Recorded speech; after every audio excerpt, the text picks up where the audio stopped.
दुनिया के शहर पैदा होते हैं और एक दिन इतिहास के पन्नों में दफन हो जाते हैं। लेकिन एक शहर ऐसा भी है जहां मौत अंत नहीं बल्कि एक नई शुरुआत मानी जाती है। ये शहर समय से पुराना है, इतना पुराना कि इसकी उम्र को सालों में नहीं हजारों कहानियों में मापा जाता है। यह है वाराणसी। कहा जाता है ये दुनिया के सबसे प्राचीन जीवित शहरों में से एक है। जब सभ्यताएं जन्म ले रही थीं, तब ये शहर सांस ले रहा था।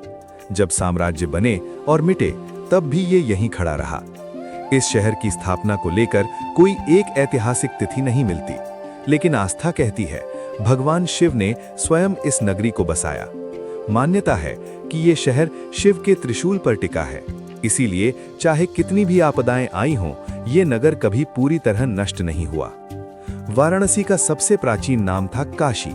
संस्कृत में काश का अर्थ है प्रकाश, ज्ञान का प्रकाश, वो रोशनी जो अज्ञान और अंधकार को मिटा दे।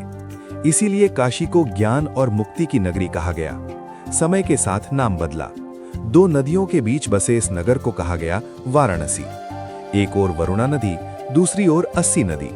और जब भाषा बदली तो यही वाराणसी बन गया बनारस।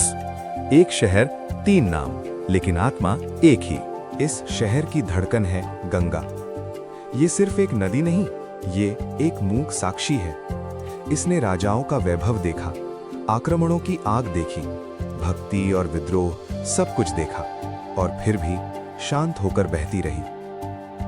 वाराणसी को मोक्ष की नगरी कहा जाता है। कहा जाता है जो यहाँ मरता है वह जन्म और मृत्यु के बंधन से मुक्त हो जाता है। इसीलिए यहाँ मौत से डर नहीं लगता। मणिकर्णिका घाट की जलती चिताएं ये सिखाती हैं कि मृत्यु भी जीवन का ही एक सच है। इतिहास ने इस शहर को कई बार तोड़ने की कोशिश की। मंदिर गिरे फिर बने, संरचनाएं बदली, शासन बदले, लेकिन वाराणसी की पहचान कभी मिटाई नहीं जा सकी।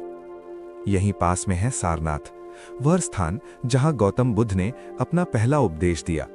ये शहर सिर्फ धर्मों की भूमि नहीं, ये विचारों की जन्मभूमि भी है।